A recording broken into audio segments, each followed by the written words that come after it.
Welcome to the Life Leadership Podcast with myself, Leila Singh, all things coaching, career, and personal branding.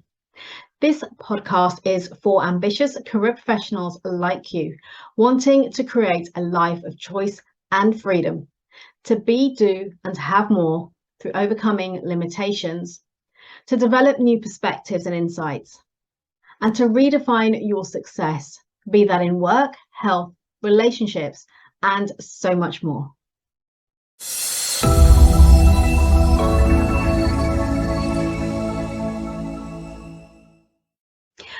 Hi there, good afternoon, good evening, and good morning, wherever you are in the world today. Welcome to Live with Leila. My name is Leila Singh, and I am a leadership, career, and personal brand coach. My mission is to impact 100,000 people's career trajectory beyond what they thought possible. Why? Because I am passionate about helping you to realize what is truly possible for you in your career and in your life through harnessing your leadership potential. I coach high-achieving, ambitious, and driven mid to senior level professionals working in the technology industry who are looking for promotion, for achieving peak performance, and a standout personal brand, all while showing up as the best version of yourself, what I call life leadership. So what is today's title? Today is all about how posture drives confidence in leadership. So why am I talking about this? Well, here's the thing. In today's competitive working landscape, standing out isn't just about what you know or who you know and what you can do. It's also about how you present yourself. In other words, forming an impression with other people, people's perception of you. And as you probably heard before, others form an impression of us within the first 7 seconds. So you want to be seen as confident, as capable, and ready to lead. Today, I want to share with you one simple strategy that not only shapes how others perceive you, it also shapes how you feel about yourself. It elevates your own feelings of confidence, of certainty, and belief in yourself. So what is that strategy? The strategy I'm talking about today is managing your posture. What exactly do I mean by posture? It's about sitting up straight and standing tall. But not only is it about this, these are important components, but there are also other areas of this that are important for you to take on board and to embrace. Posture encompasses, as I said, more than just sitting up straight and standing tall. It's also about the entire way that you hold your body, whether you're sitting at your desk, you're conversing in conversation with colleagues, maybe stood at the water cooler or the coffee machine, or when you're giving a presentation. It's about the alignment of your spine, the position of your shoulders, and the confidence with which you carry yourself in any given situation. So let me know if this makes sense to you, first of all, and think about your posture right now. Is this something that you're even aware of? Is it something you think about when you show up, whether that's online on a let's say a Zoom or a Teams call, or when you head into the office or go to see a client? Are you thinking about your posture and the way that you carry yourself? This is incredibly powerful. It's one thing that I'm sharing with you today, but it makes such a difference. And I will give you a real example of this and how it impacted somebody that I spoke to and shared these strategies with some time ago. So my next question for you is, why is posture essential when it comes to advancing your career? Because oftentimes we focus on what we're saying and what others say. In other words, we focus on the words, the verbal communication. We believe often that what we say is the most important thing, when in fact, actually, it's only 7% of your communication, which comprises words and what we speak. What does that mean? If only 7% of communication is words and speaking, what is the 93%? Well, 38% of that is your tonality. But actually 55% of your communication is the non-verbal cues, the body language, the physiology, almost the subconscious aspects of your communication. So what we want to do today is to bring those subconscious aspects of your communication into your conscious awareness, so that now you can leverage that and improve upon that, develop it to such a point that it has you feeling more confident and in control and having certainty, but it also gives that perception for the people around you. So when I talk about posture, it is a form of non-verbal communication. As I said, and this is important, you might want to write this down, communication comprises 7% words, 38% tonality, in other words, the way that you deliver your message, and 55% is your physiology. A large part of that is your body language. And your posture sends a message. It sends a message to the people around you, conveying whether you're confident, you're assertive, you're in control, or if you're uncertain, maybe feeling a little bit insecure and hesitant. And think about this for yourself, because it's an unconscious awareness. It's, we don't, when we meet somebody or observe somebody, let's say in the workplace, we don't automatically start thinking, oh yeah, they're not really standing tall, so that means they're not really confident in themselves, or maybe they have a bit of insecurity going on. We don't go through that dialogue in our head, but it's a feeling, it's an instinct. It's almost like when you see somebody speaking on stage, you form an impression of them, and that will be driven to a large degree by their physiology. Even though you're not consciously assessing that and thinking about it, you will pick it up subconsciously. And just that body language and the way they carry themselves on stage will have you either following them and seeing them as a leader and buying into their messaging, or not, and thinking, actually, I'm not really buying into this person. I don't feel that they're confident in what they're saying, and so forth. So it's not it's that feeling that you have when you meet people, the impression that you get without necessarily analyzing it. So what I'm saying here is, when it comes to your physiology, it's something you can grow and develop into in terms of how you're showing up. But for other people, it's simply a perception. It's a feeling they will pick up, and almost like an energy they will get from you, from meeting you, and that impression that they form of you. Let me know if that makes sense in the comments. Any questions, as always, pop them in too, and I will endeavor to answer them either here live, or if you're watching on replay, pop the questions in, tag me, and I will come back and respond to you. So continuing with our subject matter, in an environment, so in the workplace, where your people's perception is their reality, in other words, what they perceive is their truth, what they see occurring around them is what they believe to be true. Mastering your posture can be the difference between blending in and standing out. So what is it that you are seeking? Are you seeking to stand out, to make that great impression, to be top of mind for others, for have them gravitating towards you, to want to work with you, have them in their teams, to hire you for that next promotion, or have you top of mind when it comes to that bonus pot or that salary increase, when there's always limited funds available?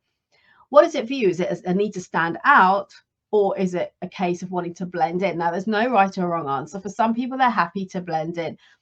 In the workplace where it is competitive, if you are someone who's ambitious, you're high achieving, you want to stand out, you want to move up the corporate ladder, then you want to be looking to stand out and looking for ways to do that.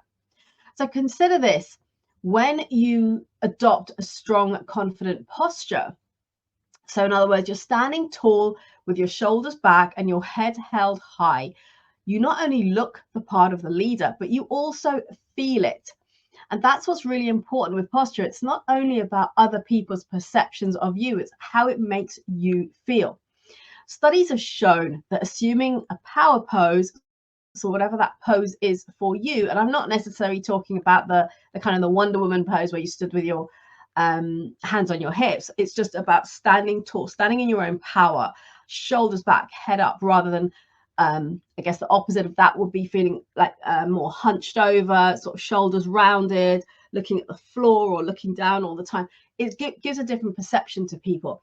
So think about what your power pose is. What is that your demeanor, your physiology that has you feeling that you're standing in your power, in confidence, in control, and having that element of certainty about yourself. Because when you do this, you, as I said, it's not about only looking like you're a leader, like you're in that power, but it's also about how you feel internally about it. And for me, this is what's so incredible about this. And studies show that when you do assume this power pose, just going back to what I was saying, is that it can boost testosterone levels. And not only that, it decreases cortisol, which is a stress hormone, which leads to increased feelings of confidence and reducing your levels of stress. So imagine that when you're about to go and deliver a presentation to a room full of people and you're feeling stressed. When you shift that demeanor, your physiology, and that alleviates some of the stress, imagine how much better your presentation and your engagement, your delivery can be. And I've never been a believer in the phrase fake it till you make it. This is not about faking it till you make it.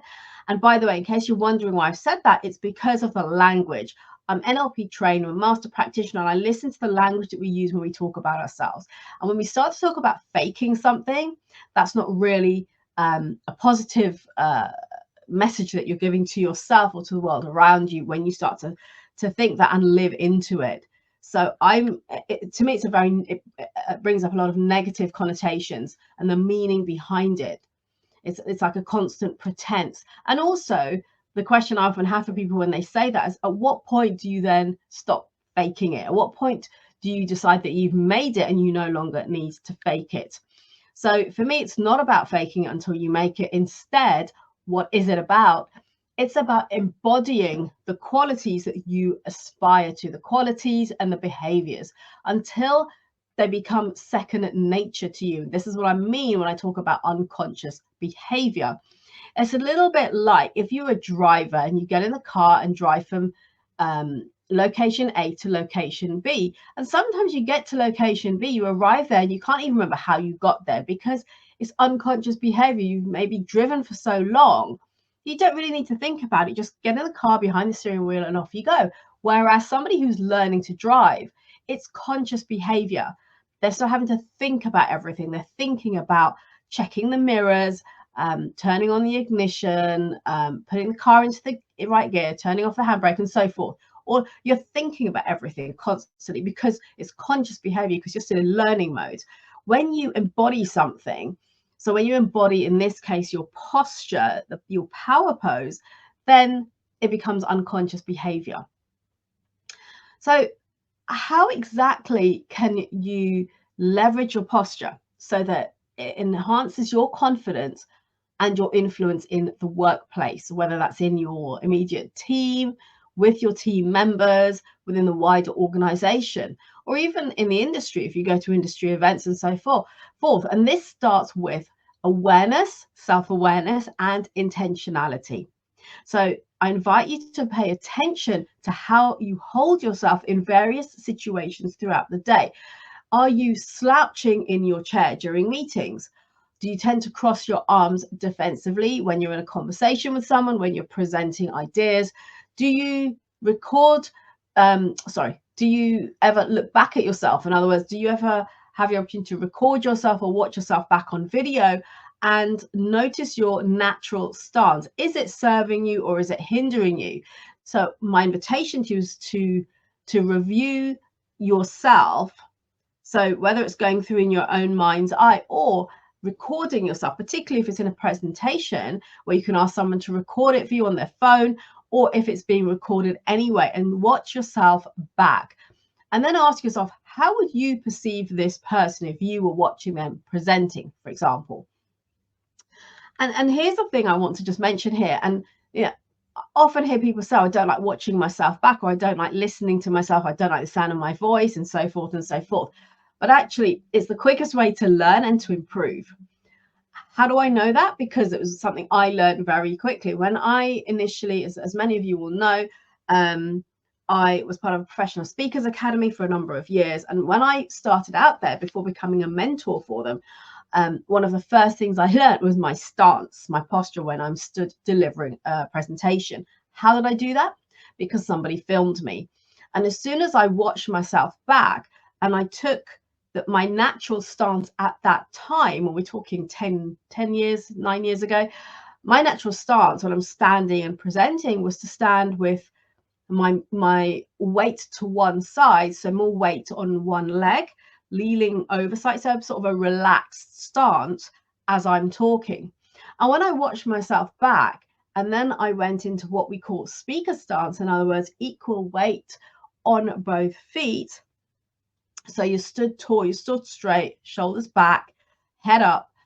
The impact of that small shift in how I saw myself meant that I never went into that relaxed stance again in the workplace, or even outside of the workplace. It was almost like I could feel myself go into that state, let's call it, or stance. As soon as I walked into the office, as soon as I met somebody, started to say hello, have a conversation, how was your weekend? I just feel myself go into that stance. And I do it even today. And that's become almost more unconscious. You just feel yourself doing it. But the impact it has both for how you feel and how other people around you feel is second to none, honestly. So you really want to hone this and embody the qualities like your posture, your physiology, and other behaviors that you aspire to. And when you become mindful of these habits, of these behaviors, you can then begin to make more conscious adjustments, in the same example that I've just given you of myself, that will project more confidence and more authority. So I'd like to share with you some practical tips for improving your posture and boosting your confidence in the workplace. So number one, which I kind of mentioned already, is stand tall. So whether you're in a one-on-one conversation or addressing a room full of colleagues, you want to stand with your feet shoulder width apart, your spine straight, and your shoulders relaxed and back rather than hunched or curved forward. And you can almost imagine like having a string on your head pulling you gently upward from the top of your head, so it elongates your spine. Or some people will say, imagine that you're carrying a pile of books on your head, so you're keeping your head tall to keep those books balanced on your head. So that's the first thing, is standing tall. The second is own your space. So avoid making yourself small in a space. In other words, you want to avoid crossing your arms or hunching over, which can make you appear a little bit closed off and insecure. Instead, what I invite you to do is to spread out slightly. So take up a bit more physical space to assert your presence and command that attention. And remember, this isn't only about when you're presenting in a meeting or to an audience. It's even when you just walk into the office or walk into a client meeting. Think about how you're carrying yourself. The third point is making eye contact. When you speak to others, you want to look to maintain that eye contact to convey that confidence and engagement, because often people will look away, they'll look at the floor. It's almost, it can create a lack of trust between people. So avoid looking down or around the room, because this can suggest you're nervous or you're disinterested even. The fourth point is to practice active listening. And good posture isn't just about how you present yourself, it's also about how you engage with others. So show that you're fully present, you're attentive, maybe lean in slightly forward, nodding in agreement, acknowledging what somebody is saying to you, and mirroring body language of the person that you're speaking with. So if you're in a one-on-one conversation, for example, that's a great habit to start to hone and develop. And then number 5 is use your gestures purposefully. So when presenting or speaking in meetings, you want to use gestures that emphasize your points and add dynamism to your delivery. But you want to keep your movements smooth and deliberate. So avoid fidgeting or excessive hand movements that can detract from the message. But also remember to not be stood there with your hands, I'll show you in the camera here, like this, like held, like clenched tightly together, which suggests that you're nervous, you're anxious, that you're lacking confidence. You don't want that to be the perception that people have of you. So relax. Something else that I just want to mention here that can be useful is to, if you're feeling particularly nervous in a situation, whether it's maybe in a meeting and you want to speak up and share something, or as I said, you're presenting to an audience, is to take a couple of slow, long, deep breaths. And you could do this without anyone really noticing. And what it does is it relaxes your entire physiology, which helps to alleviate some of the anxiety, the stress, and the tension in your body. So the tension you might have in your shoulders, for example, or in the rest of your body, which means that you can't then relax and get into that sort of confident state of being and of posture. So taking those slow, long, deep breaths will help you to relax and then think about, okay, how am I standing? Are my shoulders relaxed? Are they back? Is my head up, straight? Am I making eye contact? Am I standing with equal weighting on both feet and standing tall? And there is incredible power in all of this, and I'll share the story with you now. So it must have been over maybe 5-6 years ago. I attended it's one of the main UK banks, NatWest, RBS, had an event, and they had a panel. It was like a women in tech event, and they had a panel of speakers, and I was one of the speakers on stage. And we had about 150 people in the room. So at the end of the panel discussion, we were then, or I was at least speaking with people in the audience and just walking around the room. And one individual approached me. She was a young lady. She was probably, I think from memory, about 2 years out of university. So it's one of her early jobs that she had. And she's quite petite, but she made herself even smaller by her demeanor. So I'm 5'2". I think she must have been about like just under 5 foot. And but she was also hunched, so shoulders were hunched and rounded. She had her head down, and she approached me and she said, "Oh, thank you for what you shared in the panel. I'd love to be like you." So I said, "Well, what do you actually mean by that?" And she said, "You just come across really confidently and so forth and so forth." So I said, "Look, let me share a few strategies with you that you can take away and implement straight away tomorrow morning when you go back to work, and see how you get on with that." And what I shared with her was a lot of what I've spoken about today. Probably not even as much as I've shared today, because it was a very short conversation. But what really blew my mind, and which is what I've been emphasizing today, is that she went away, she took on board what I had shared with her. And the next day she messaged me, and I can distinctly remember this because the next day I was on a flight to, I think it was Poland, for work. And when you're just about to switch your phone off as you board the plane and so forth, and this message came through from LinkedIn. And so she messaged me to say thank you, it was great to meet you. And she said, "I cannot believe the difference in the experience I've had today in the office." She said, "I did everything that you said as I went to the office today." And she said, "I can't believe the difference in the way that others are behaving towards me." So I had shared with her these strategies for her to feel more confident in herself, because that's what she said she was struggling with. And for her, I'm assuming she went in, she stood tall, she made eye contact, she smiled at people. And this is somewhere, it wasn't her first day at work. She'd been working there for about 6 months at this point.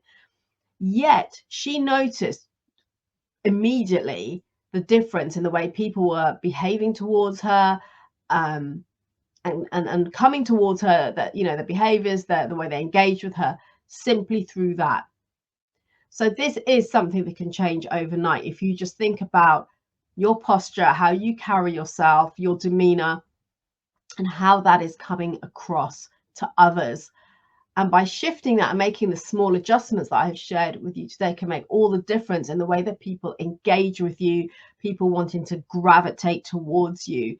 And going back to when you're advancing your career, you're wanting to be in a leadership role, having that to your advantage of having people who want to hire you, who want to promote you, who want to be in your space is incredibly powerful. So really do think about what you could do to improve your posture and the way that you show up in the workplace. So by incorporating these strategies into your daily routine and making a conscious effort to improve your posture, you will enhance your confidence, your credibility, and your influence amongst your colleagues, amongst your management team, amongst your team members, and so forth. And remember that posture isn't just about how you look, it's about how you feel and how you're perceived by others. So stand tall and project that confidence and that credibility. And notice how it shapes others' perceptions of you, as well as boosting your confidence and also creating more success and opportunities for you that will come towards you.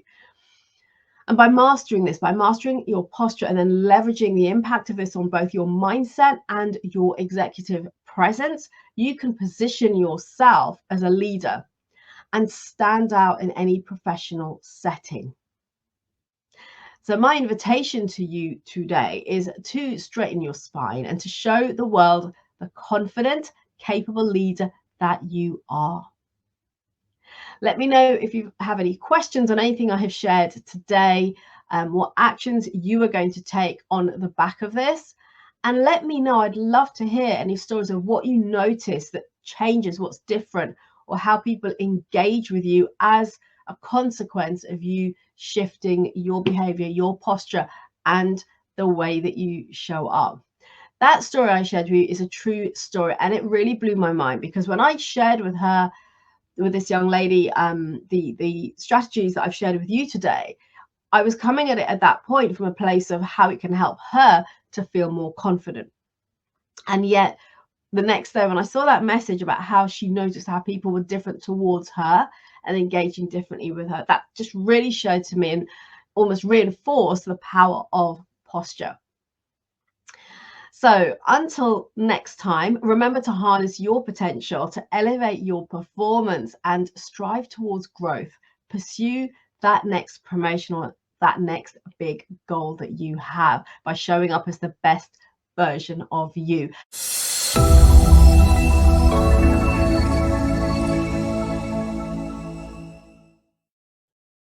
Thank you for listening. Please subscribe to this podcast if you haven't already done so. And if you enjoyed and gained value from today's episode, then do please leave a review telling us your key learnings and what you enjoyed the most. And do please share this podcast with your friends and colleagues so we can spread the word on life leadership, creating a life of choice, freedom, and new possibilities. Connect with me directly on LinkedIn, and if you would like to learn more about how we can work together, either DM me on LinkedIn or email me. All details and resources can be found in the show notes.